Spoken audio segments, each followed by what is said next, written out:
할렐루야. 오늘도 예배하는 우리 목양교회 성도님들에게 하나님께서 큰 은혜를 보여주시기 원합니다. 오늘은 마태복음 6장 5절에서 8절 우리의 기도를 돌아보자 라는 제목을 가지고 말씀을 생각하겠습니다. 오늘은 유대인들이 의의 행위로 여기는 두 번째 사례, 기도에 대해서 말씀을 나누고자 합니다. 기도는 어느 종교에나 있는 신앙 행위입니다. 사전적인 의미로는 신이나 초월적 존재와 소통을 목적으로 하는 종교 의례라 그렇게 이야기합니다. 하지만 일반적으로 기도라고 하면 우리는 신에게 소원을 비는 행위를 이렇게 기도라고 통용합니다. 여호와 하나님을 믿었던 이 유대인들도 오랜 세월 동안 기도를 해왔고 또 그들이 어떻게 기도했는지 구약 성경에 자세히 남아 있습니다. 그런데 예수님께서 오늘 제자들에게 기도에 대해서 말씀을 주십니다. 과연 무슨 말씀을 주셨는가? 우리가 깊이 묵상하며 읽어보고 그래서 우리의 기도를 한번 돌아보고 우리의 기도가 나아지며 기도를 통해 승리하는 우리 성도님들이 되셨으면 좋겠습니다. 오늘 예수님의 의로운 행동으로서 지난 시간에 구제에 이어서 오늘은 기도에 대해 말씀하시는데 두 가지 잘못된 경우를 말씀하셨습니다. 첫 번째로 5절에 또 너희는 기도할 때에 외식하는 자와 같이 하지 말라. 그들은 사람에게 보이려고 회당과 큰 거리 어귀에 서서 기도하기를 좋아하는지라. 내가 진실로 너희에게 이르노니 그들은 자기 상을 이미 받았느니라. 첫 번째 사례가 바로 유대인들이 하던 외식적인 기도입니다. 이 기도는 외식하는 구제와 아주 비슷합니다. 내용을 보면은 우리가 지난 시간에 보았던 구제를 기도로 바꾼 거 말고 전체적인 맥락은 동일합니다. 그래서 지난 시간에 구제에 대한 말씀을 잠깐 짚어보면 사람들의 영광을 얻으려고 사람들이 보는 데서 나팔을 불며 구제하지 말라 했습니다. 오히려 구제할 때는 오른손이 하는 것을 왼손이 모르게 하고 은밀히 구제하라 했습니다. 그렇게 하면 은밀한 중에 보시는 하나님께서 갚으시리라 예수님이 말씀하셨습니다. 예수님이 이런 말씀을 하신 이유는 유대인들이 구제할 때에 율법의 명령으로 주신 하나님의 의를 행하는 태도로 하지 않고 외식적인 종교 행위로서 사람들이 보라고 그렇게 구제를 했기 때문입니다. 사람들이 다른 사람의 영광을 얻으려고 구제하는 행위는 사실 그 마음과 행동이 일치하지 못하는 것입니다. 그리고 이런 외식적인 구제에 자꾸 젖어들게 되면 진실한 신앙생활은 불가능해지는 것이고 또 자기의 마음과 인격에도 문제가 발생할 수 있습니다. 특히 사람을 의식하는 이 외식적인 구제는 전능하시고 진실하신 하나님을 기만하는 행위가 됩니다. 이렇게 진실하지 못하고 의도를 가지고 하는 구제에 대해서 예수님은 말씀하시기를 이미 사람들이 주는 영광을 다 받았기 때문에 하나님께 받을 상은 없다라고 말씀하셨습니다. 그런데 외식적인 기도도 마찬가지입니다. 예수님은 너희가 기도할 때 외식하는 자처럼 하지 말라 했습니다. 외식하는 자처럼 하는 기도가 뭘까요? 한마디로 많은 사람들이 보는 데서 기도하기를 좋아하는 것, 그걸 하지 말라는 것입니다. 그런데 회당이라는 곳은 원래 사람들이 모여서 예배를 드리고 또 기도를 하는 곳인데 왜 예수님은 회당에서조차 기도하지 말라 했을까요? 그런데 한 번 더 나아가 보면은 큰 거리 어귀에 서서 기도하는 것까지 예수님은 말렸습니다. 우리가 보통 어귀라고 하면 길이 시작되는 그 넓은 곳을 말하는데 사실 오늘 본문에 나오는 어귀라고 번역된 이 헬라어 고니아는 어귀가 아니라 길과 길이 만나는 모퉁이를 말하는 것입니다. 모퉁이가 어떤 곳입니까? 길과 길이 만나니까 탁 트여서 사람들이 많이 모일 수 있고 서로 찾기가 아주 좋은 곳입니다. 그래서 사람들은 약속할 때 어느 길 중간에 만나자 하지 않고 보통은 이 모퉁이에서 사람들이 잘 만납니다. 그런데 당시에 유대인들이 이 길 모퉁이에서 서서 사람들이 왔다 갔다 하는 데서 일부러 기도를 했던 것입니다. 예수님은 이처럼 일부러 많은 사람이 모이는 곳을 골라서 거기에서 기도하는 걸 보고 외식적인 기도라고, 그렇게 하지 말라고 말씀했습니다. 그런데 사실 이 유대인들이 이런 외식적인 기도를 하게 된 데는 그들의 경건 생활이 깊이 관계가 되어 있습니다. 당시 유대인들은 정해진 기도 시간이 있었습니다. 하루에 3번을 규칙적으로 기도를 했는데 사도행전 3장 1절을 보면 제9시 기도 시간에 베드로와 요한이 성전에 올라갈세라는 그런 내용이 나옵니다. 제9시라는 것은 지금으로 치면 오후 3시입니다. 오후 3시에 베드로와 요한이 성전에 기도하러 간 것입니다. 유대인들은 하루 3번 기도를 드렸는데 해뜰 무렵에 한 번 드렸고, 그리고 오후에 정오부터 오후 3, 4시 사이까지 기도 시간을 또 가졌고, 그리고 해가 완전히 치고 난 그 무렵에 저녁 기도를 하나님께 드렸습니다. 이렇게 기도를 3번 드린 이유는 예루살렘 성전에서 하루 3번 제사를 드리는 그 시간에 맞춰서 이렇게 3번 기도를 드리게 된 것입니다. 그래서 사람들은 이 기도 시간이 되면 자기 집이나 회당에서 하나님께 기도를 드렸습니다. 기도할 때는 몸을 깨끗하게 하고 옷을 단정하게 입고 그렇게 하나님께 기도를 했습니다. 이 기도는 이름도 있습니다. 논문을 찾아보니까 아침 기도를 샤리트라고 하는데 축복문을 읽고 이 기도를 시작했습니다. 우리처럼 예배 드리듯이 찬양을 하고, 또 우리가 잘 아는 신명기 6장 4절 쉐마 이스라엘아 들으라 하는 그 기도문을 암송을 하고, 그 다음에는 아미다라고 하는 서서 드리는 기도를 계속 행했습니다. 이 아미다 기도를 드릴 때에는 성경에 나오는 헌신적인 내용들을 계속 읽으면서 기도 시간 내도록 서서 그렇게 하나님께 기도를 드렸습니다. 이 아미다 기도 시간에는 찬양과 간구와 감사의 순서대로 했고, 그리고 끝나면 마침 기도를 드리면서 하나의 예배가 끝났습니다. 오후 기도는 민하라고 했는데 이 오후 기도는 조금 간략하게 그렇게 넘어갔다고 합니다. 그리고 저녁 기도는 마리브라고 하는데 아침 기도와 흡사하지만 예배를 여는 시작 기도와 마침 기도가 없었다고 합니다. 이처럼 유대인들에게 있어서 기도는 오늘날 우리가 하는 것처럼 개인적인 묵상이라기보다는 관습과 전통에 따라서 제의 형태, 제사나 예배의 형태로 발전된 것을 발견할 수 있습니다. 그런데 제가 주석을 보니까 유대인들이 이 기도 시간에 외출을 하게 되면 그래도 기도 시간이기 때문에 길 어디서나 서서 하나님께 기도를 드렸다는 것입니다.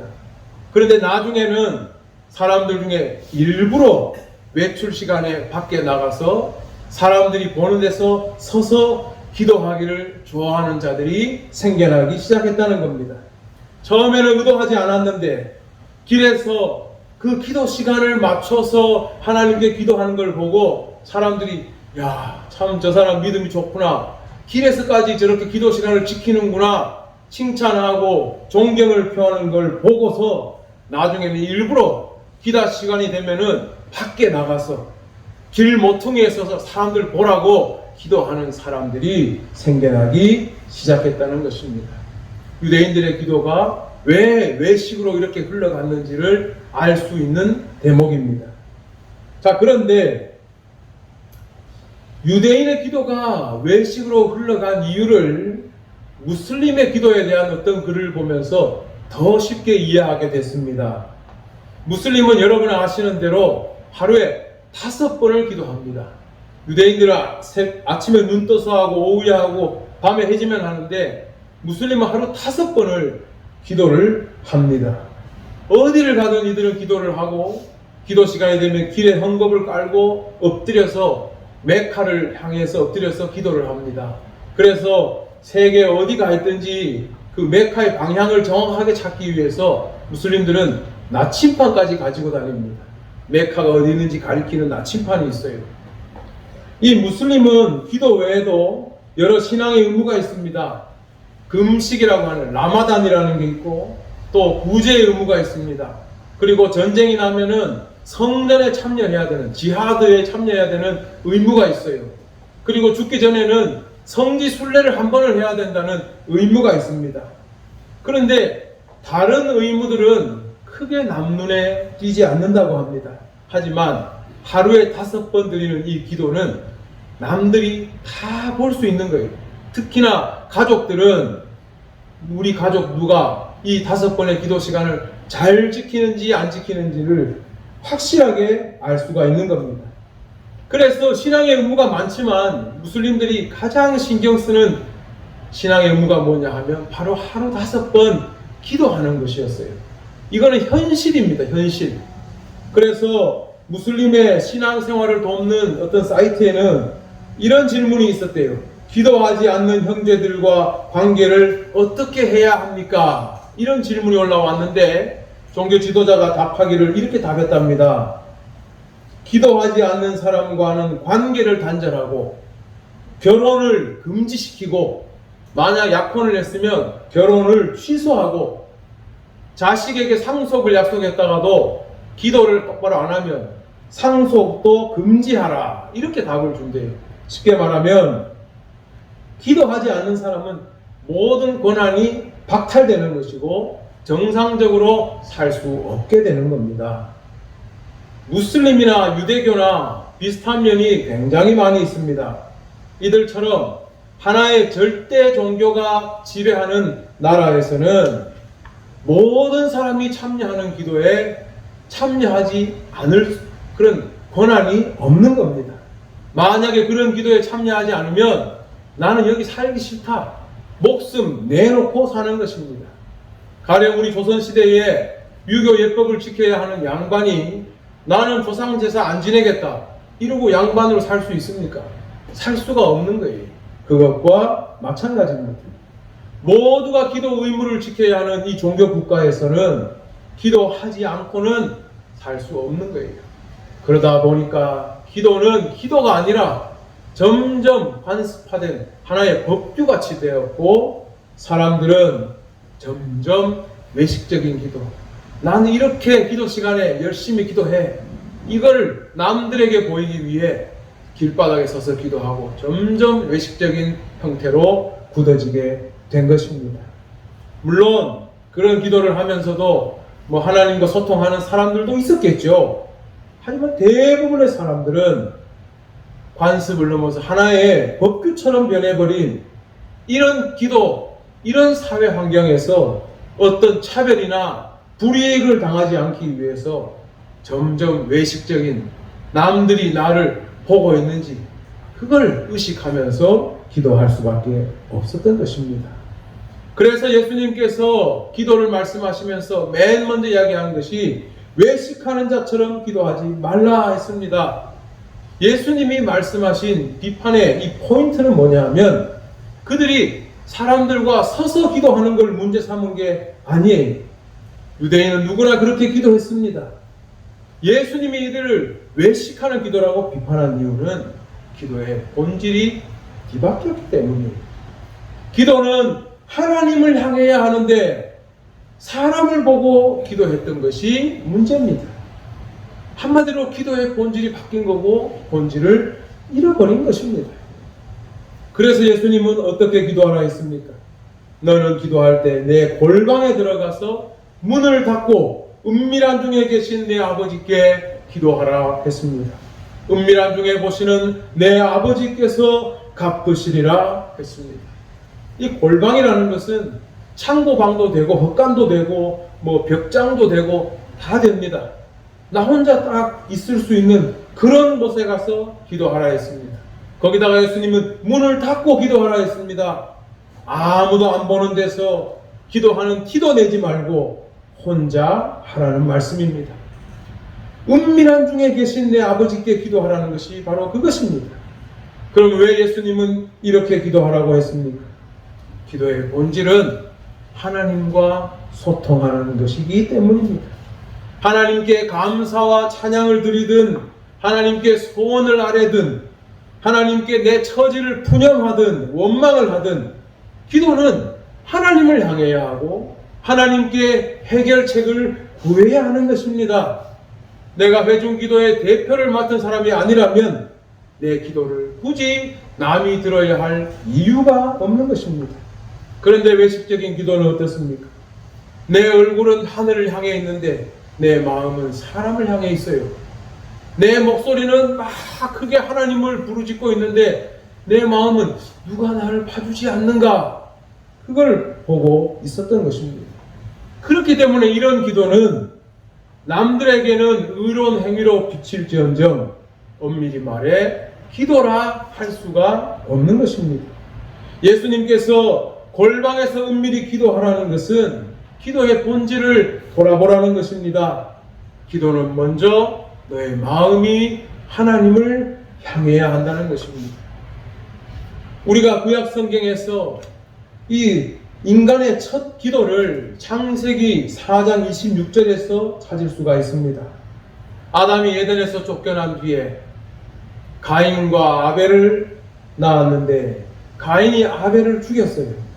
그 후에 하나님께서 아벨 대신 셋이라는 아들을 주셨는데 이 셋이 나중에 아들을 낳고 그의 이름을 에노스라고 불렀으며 그때에 사람들이 비로소 여호와의 이름을 불렀더라. 이런 구절이 나옵니다. 권호덕이라는 분이 쓴 성경의 기도학이라는 책을 보면 여기에 대한 해석이 나오는데 아담의 아들 셋이 낳은 그 에노스라는 이름은 바로 인간을 뜻하는 말입니다. 그런데 아담도 인간을 뜻하는 말이에요. 그런데 아담과 에노스가 뭐가 다르냐 하면 에노스라는 말은 고난과 질병의 절망적인 단계 그리고 전적으로 무력해진 상태의 인간을 말하는 것이라고 이야기합니다. 타락이 전에 아담보다도 훨씬 떨어진 그런 인간이라는 거죠. 에덴 동산에 있던 아담이 거기서 쫓겨난 후에 태어난 이 인간은 그 이전보다 훨씬 떨어진 그러한 인간이라는 겁니다. 그래서 이 셋이 아들 에노스라고 그 아들의 이름을 짓고는 타락한 그 인간의 비참함을 깨닫고 하나님께만 소망이 있다는 것을 알라 하는 그런 뜻으로 이름을 에노스라 지었다는 것이. 그리고 그때부터 비로소 여호와의 이름을 불렀다. 그렇게 성경에 나오고 있습니다. 인간이 기도하는 게 뭐냐? 타락하고 부족한 자신의 상태를 그걸 바라보고 하나님을 찾는 것. 이게 원초적인 기도입니다. 이게 원초적인 신앙행위입니다. 그렇기 때문에 이러한 기도의 본질을 잃어버리고 그 마음이 사람의 눈을 향하게 되고 누가 날 봐주지 않을까 이렇게 되면 기도가 처음부터 잘못되어 버린다는 것을 우리는 꼭 기억해야 하겠습니다. 우리의 기도는 하나님을 향해야 한다.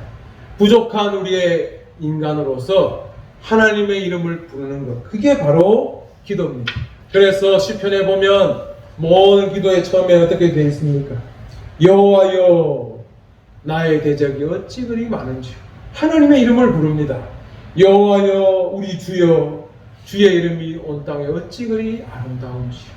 이렇게 여호와의 이름을 부르는 것, 그것이 바로 기도라는 사실을 예수님이 말씀하셨습니다. 자, 두 번째로 잘못된 기도의 방식이 있습니다. 그건 뭐냐 하면 이방인들이 하는 기도입니다. 7절에 너희 기도할 때 이방인같이 중언부언하지 말라. 그들은 말을 많이 하여야 들으실 줄 생각하느니라. 앞에서 유대인의 기도에 대해서 지적하셨다면 여기서는 이방인의 기도에 대해서 지적하고 있습니다. 그들의 특징은 뭐냐면 중언부언하는 겁니다.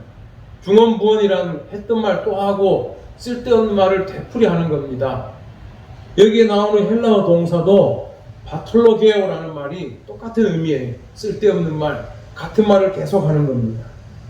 이들이 이렇게 기도하는 이유는 뭐냐 하면 말을 어쨌든 많이 해야 하나님이 듣고 들어주지 않을까라는 생각 때문입니다. 이런 기도는 주문을 외우는 것과 비슷하다 할 수 있습니다. 대표적인 사례로 열왕기상 18장 26절을 볼 수 있는데 엘리야가 바알 선지자 450명과 대결을 할 때 이 바알 선지자들이 송아지를 잡아놓고 아침부터 낮까지 바알의 이름을 불러 이르되 바알이여 우리에게 응답하소서라고 하루 종일 그렇게 기도했다는 거예요. 그러나 아무런 일도 일어나지 않아서 이들이 제단 주위를 뛰놀더라 이렇게 성경에 나오고 있습니다. 중언부언 기도의 아주 대표적인 모습이라 할 수 있습니다. 예수님은 이런 기도를 하지 말라 하시고는 8절에서 그러므로 그들을 본받지 말라 구하기 전에 너희에게 있어야 할 것을 하나님 너희 아버지께서 아시느니라 했습니다.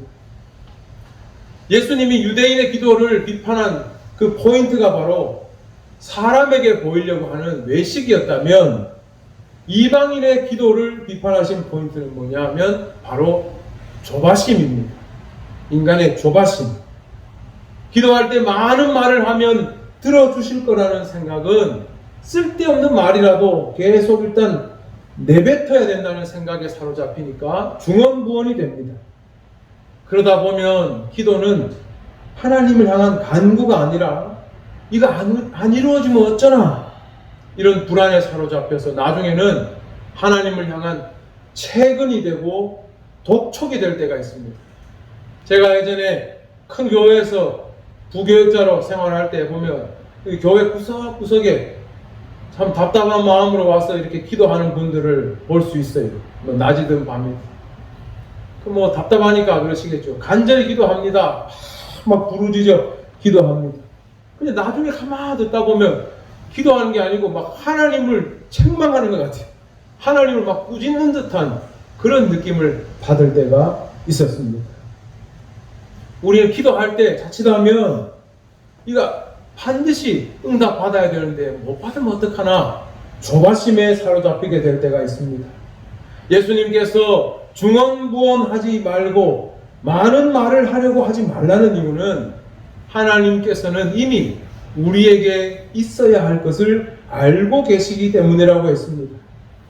하나님을 더 독촉하고 더 많은 말을 하고 조바심을 낸다고 해서 응답이 되고 그렇게 하지 않는다고 해서 응답이 안 되는 게 아니라 하나님은 이미 자녀들에게 필요한 것을 알고 계신다는 것입니다. 즉 구하기 전에 아신다는 것은 기도하고 관계없이 우리의 필요를 아신다는 뜻입니다. 자, 그런데 하나님이 우리에게 미리 있어야 할 것을 아신다면 굳이 우리가 기도를 할 필요가 있을까? 이런 의문이 금방 들죠. 사실 이런 의문이 드는 게 우리가 생각하는 기도와 예수님의 기도가 다르다는 뜻입니다. 우리는 자기에게 필요한 걸 구하려고 기도하는 일이 대부분입니다. 대체로 개인의 소원을 이루기 위한 기도에 머물기 때문에 예수님이 가르쳐 주신 기도와 상당히 다른 것입니다. 하지만 기도의 종류는 아주 많습니다. 성경의 기도가 여호와의 이름을 부르는 것이라 했습니다. 여호와의 이름을 부르는 데는 많은 이유가 있습니다. 기도의 종류라고도 할 수 있겠습니다. 먼저 중보기도가 있습니다. 남을 위해 여호와의 이름을 부르는 것입니다. 아브라함이 자기 조카 롯과 멸망해가는 소돔성을 위해서 여호와의 이름을 부르짖고 기도했습니다. 거기 의인이 있으면 어떡합니까? 그 성이 하나님 망하게 하지 말아주십시오. 이게 중보기도입니다. 모세는 어떻게 했습니까? 광야로 나왔던 이스라엘 백성이 하나님을 바로 섬기지 못하고 금송아지나 섬길 때, 그래서 하나님이 그들을 버리신다 할 때 모세는 하나님 앞에 부르짖으며 이스라엘 백성을 위해 중보기도를 했습니다. 나라의 멸망을 앞두고 미스바의 사람들을 모아놓았던 사무엘의 중보기도가 있습니다. 또 다윗과 솔로몬, 그리고 느헤미야, 여호사밧, 히스기야, 많은 사람들의 중보 기도가 있습니다. 또 그뿐입니까? 여호와 이름을 부르는 데는 감사의 마음을 표하는 기도도 있습니다. 회개의 기도도 있고 탄식의 기도도 있습니다. 하나님의 자녀인 줄 내가 아는데 내가 고난과 공경 속에서 하나님의 뜻을 도무지 찾지 못할 때 탄식하며 하나님을 이름을 부르고 드리는 기도가 있습니다. 또 그동안 나는 내가 죄인인 줄 몰랐는데 자기 죄를 깊이 깨닫고 난 뒤에 하나님께서 죄악에서 벗어나도록 몸부림치며 드리는 회개의 기도가 있습니다. 하나님께서 나를 공경 가운데서 구원해 주신 것에 감사해서 여호와 이름을 부르며 드리는 기도가 있습니다. 자, 이런 기도에서 하나님 나의 죄를 이제 알았습니다라고 계속 반복해서 말한다고 그걸 중언부언이라 하지 않습니다. 자기 백성을 구해달라고 하나님께 소리치고 기도하는 것, 그거를 중언부언이라 하지 않습니다. 그러한 기도를 예수님은 중언부언이라 한 것이 아닙니다. 예수님께서 너희에게 있어야 할 것을 아버지께서 아신다라고 말씀하신 것은 우리의 기도가 자기의 필요를 해결하는 데만 머물러서는 안 된다는 걸 가르쳐 주시는 겁니다. 기도는 자기 필요를 해결하기만을 위한 그런 도구가 아니라는 말입니다. 우리가 교회에서 흔히 기도를 축복의 만능 키라고 하고 하늘 문을 하늘 축복의 창고를 열어서 하는 그런 열쇠라고 하고 그런 말씀도 많이 듣습니다. 그런데 인간의 이 제한 없는 이 욕망을 채우기 위해서, 이 필요를 채우기 위해서 하나님께 막 구하기만 하면 하나님께서 그걸 다 들어주셔야 합니까? 그걸 다 들어주실 수 있을까요? 그런데 이러한 기도를 다 응답받겠다고 하면 어떻게 하겠습니까? 저는 그런 설교도 많이 들어봤습니다. 우리는 기도를 할 때 하늘을 뚫을 그런 열정으로 해야 된다. 하늘 보좌를 막 움직여야 된다. 그러면 네 기도하는 것이 다 응답될 것이다. 저는 그러한 말씀도 많이 들어봤습니다만 이것이 얼마나 예수님의 말씀과 다른지를 우리는 깨달아야 합니다. 내가 노력하고 내가 정성을 들인 만큼 그만큼 기도해서 응답받는다고 하는 것은 철저히 인과응보적인 사고방식입니다. 다른 종교에서는 다 그렇게 이야기합니다. 지성을 들여라, 정성을 쏟아라, 헌금을 더 바쳐라, 더 많은 시간을 기도해라. 심지어는 나중에 사람들이 자기의 믿음을 보이기 위해 막 자해를 하기도 합니다. 무슬림들 중에는 어떤 절기가 되면 칼이나 채찍으로 막 때려서 피를 일부러 냅니다. 자기의 믿음을 신에게 보이기 위해서 하는 행동입니다. 이보다 더 큰 노력이 있을까요? 이런 노력 여하에 따라서 기도가 다 응답된다고 믿는 것, 이것은 인과응보적인 사고방식이지 성경적인 내용이 아닙니다. 하나님께서 원하시는 기도는 그게 아닙니다. 오스카 쿨만이라는 신학자가 자기의 경험이나 느낌 아니면 기도에 대한 어떤 많은 일상적인 이야기가 아니라 성경을 가지고 성경적인 기도에 대해서 이야기했는데, 기도라는 게 뭐냐? 하나님께서 자녀들에게 도움을 제공하기로 약속한 것을 받기 위한 준비가 바로 기도다. 그렇게 이야기했습니다. 기도가 이런 거라는 거예요. 하나님이 이미 약속으로 우리에게 주시겠다고 한 것을 받기 위한 준비, 그게 기도라는 겁니다. 로마서 8장 26절에는 이런 말씀이 있습니다.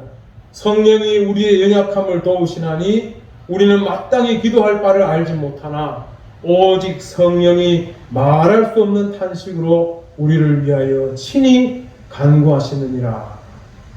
우리가 기도할 바를 알지 못한다는 거예요. 그러나 성령이 친히 탄식하면서 우리를 위해 기도해 주신다는 거잖아요.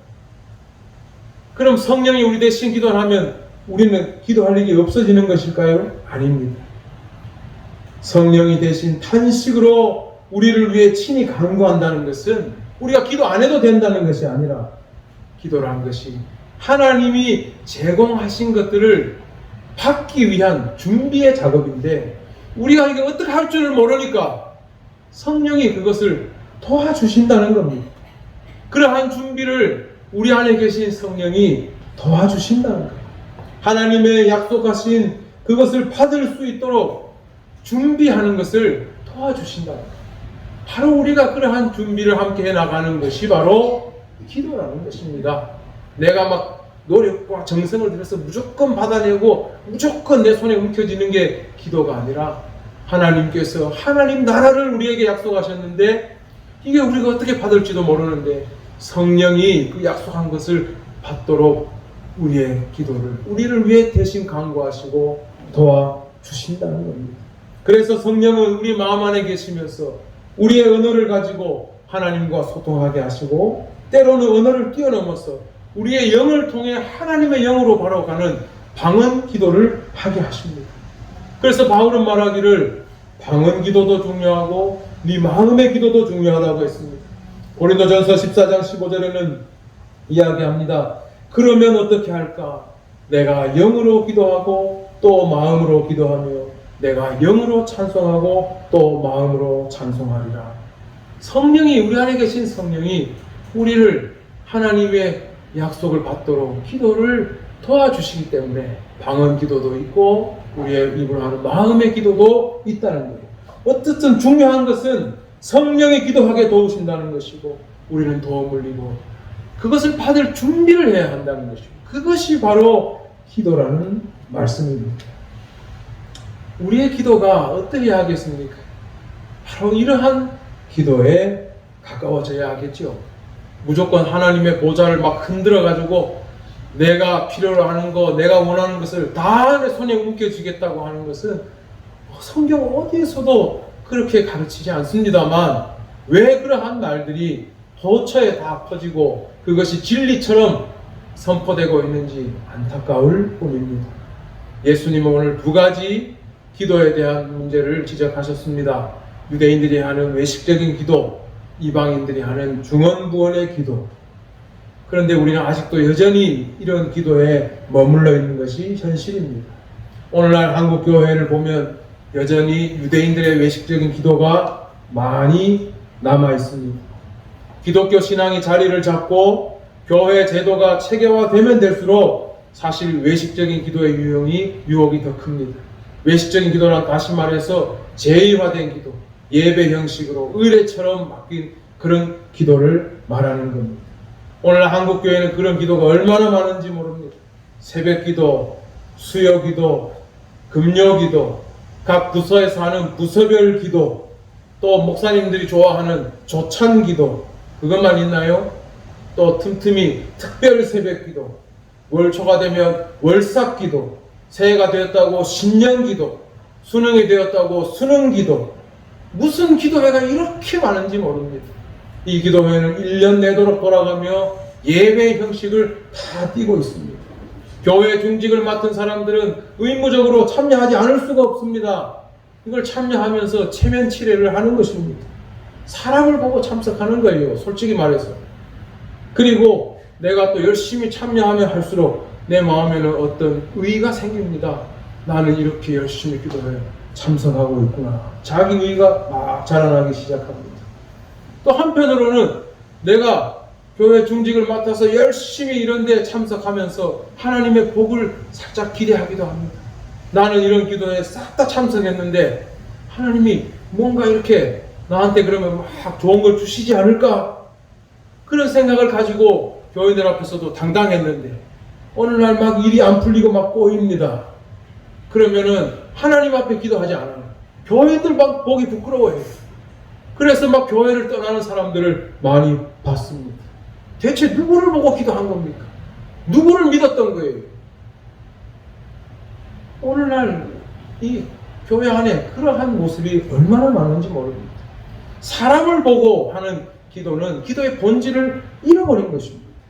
예수님, 기도는 간단해요. 골방으로 가라. 골방에 가서 기도하라. 또 한국 교회는 기도의 열정이 얼마나 대단합니까? 기도회를 할 때 항상 주여 삼창을 하고 합니다. 만세 삼창은 들어봤는데 주여 삼창은 한국밖에 없어요. 쥐야 막 목이 찢어지도록 하고 기도회를 시작합니다. 온 나라에 기도원이 없는 데가 없고 사람들은 기도하면 그냥 안 합니다. 산에 가서 막 산 뿌리를 뽑는다고 기도하고 철야기도 하고 금식기도 하고 얼마나 열정적으로 목이 쉬도록 그렇게 기도하는지 모릅니다. 그런데 이런 열정이 대체로 뭔가를 획득하기 위한 것, 내 필요한 것을 체험받기 위한 것, 내 욕망을 성취하기 위한 것, 그런 기도일 때가 얼마나 많은지 모릅니다. 외식적인 기도가 사람을 보고 하는 거라면 중언부언하는 기도는 자기를 보고 하는 겁니다. 왜냐하면 내 노력 여하에 따라서 하나님이 응답할지 안 할지를 자기가 이미 생각을 하고 있기 때문입니다. 둘 다 하나님을 향하지 않는 것입니다. 그런데 기도는 하나님을 향해야 하고 그것은 하나님 나라에 대한 약속을 믿고 해야 하는 것입니다. 오늘 말씀을 묵상하면서 여러분도 기도에 대해 더 한번 고민해 보시기를 바랍니다. 다른 사람을 보고 기도하는 거, 누가 날 봐주지 않을까? 아니면 자기 자신의 어떤 노력 여하를 바라보고 기도하는 거, 그건 다 예수님 말씀에 의하면 옳은 기도가 아닙니다. 하나님을 향해 기도해야 하는 것이고 하나님의 약속을 붙잡고 준비하는 것이 기도입니다. 아무도 없는 조용한 곳에 가서 눈을 감든지 눈을 뜨든지 상관없습니다. 먼저 한번 가만히 있어 보십시오. 막 앉자마자 막 쉬야 이렇게 하지 말고 가만히 눈을 감든 뜨든 있어 보십시오. 그리고 성령이 기도를 도우신다는 것을 믿고 하나님의 이름을 부르면서 기도해 보시기를 바랍니다. 하나님께서 우리에게 주실 약속이 뭔지를 생각하면서 그 소망을 가지고 차근차근 한번 기도해 보시기를 바랍니다. 그렇게 기도하다가 정말 우리 교회에 필요한 것이 무엇인지, 내 나라에 정말로 하나님께서 주실 필요한 것이 무엇인지, 내 이웃 누구에게, 내 가족 누구에게, 아니면 나에게 필요한 것이 무엇인지, 하나님 나라의 소망을 붙잡고 나아갈 때 내가 무엇이 부족하고 무엇이 필요한지를 묵상하며 기도해 보시기 바랍니다. 응답이 느리다고, 내가 원하는 대로 안 된다고 기도를 포기하거나 아니면 조바심으로 그렇게 기도하지 마시기를 바랍니다. 믿음을 가지고 하나님을 향해 구하고 또 기도하고는 믿으세요. 하나님께서 응답하십니다. 기도는 모든 경건의 핵심이라고 했습니다. 여러분은 기도의 삶을 통해서 모든 것을 승리하고 성취하는 분들이 되시기를 우리 주님의 이름으로 축원합니다. 하나님